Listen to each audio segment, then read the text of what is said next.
I do want to walk you off the ledge because I've kind of told you about this already the last week or two.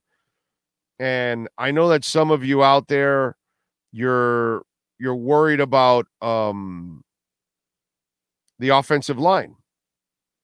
And you're worried about the left guard and the right tackle. Although Isaiah Wynn may have settled it down at left guard, and maybe, just maybe, who knows, right tackle could be settled.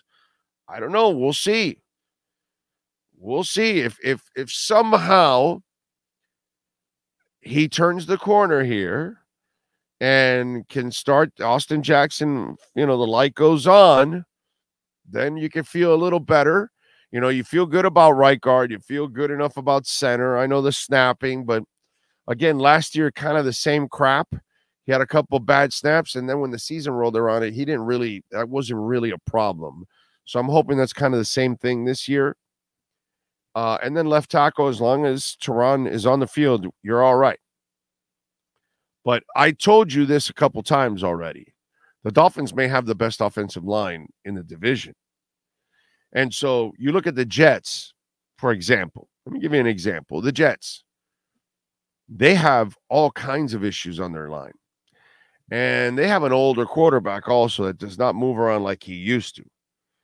So Tony Pauline, for Sportskeeda, which I had no idea that he was at Sportskeeda.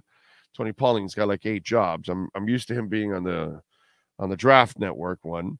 But anyways, apparently they might be willing to trade their depth from their defensive line later this year to help address their weakness on the offensive line.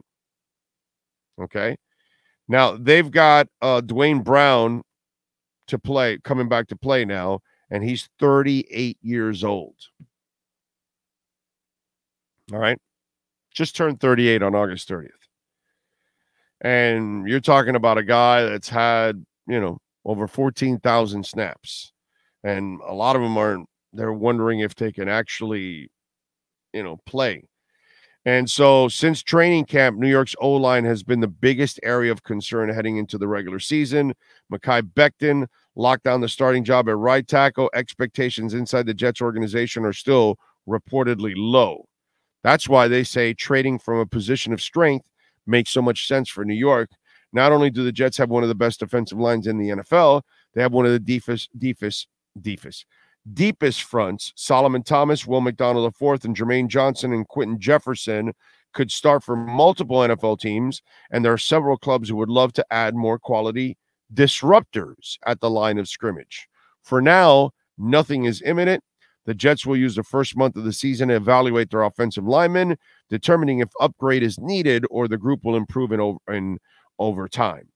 So, first of all, unless you reach out to a team, and I don't think it'll be in the first month, it has to be closer towards the trading deadline, and it has to be a team that now is mathematically out of the playoffs, and they have a good lineman that might be up for a contract, and they don't think they're going to end up signing him because maybe they want to go into a rebuild or something like that.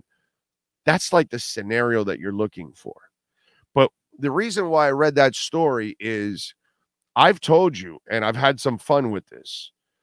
I'm going to Aaron Rodgers this year for me is Calf Rodgers. Okay. I grew up with Buck Rodgers of the 25th century. Well, here is Calf Rodgers now.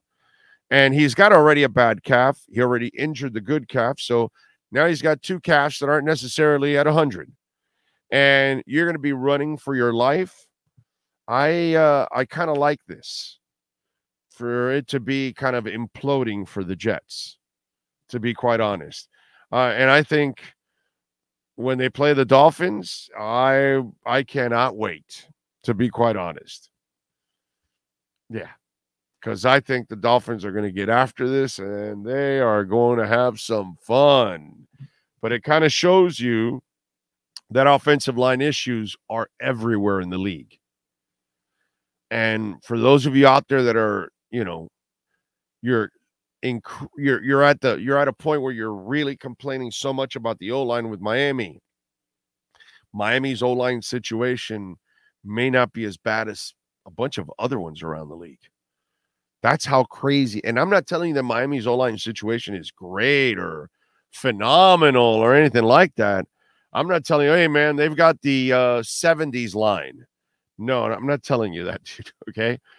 But I'm just telling you that as bad as you might think Miami's situation is, there might be some other ones that are actually worse. And that's scary to think, to be quite honest. And there's the Jets, hoping for an upgrade, trying to trade for one, which I don't think they'll be able to do, to be quite honest. That's something that I just don't think they'll be able to end up doing, is trading for that.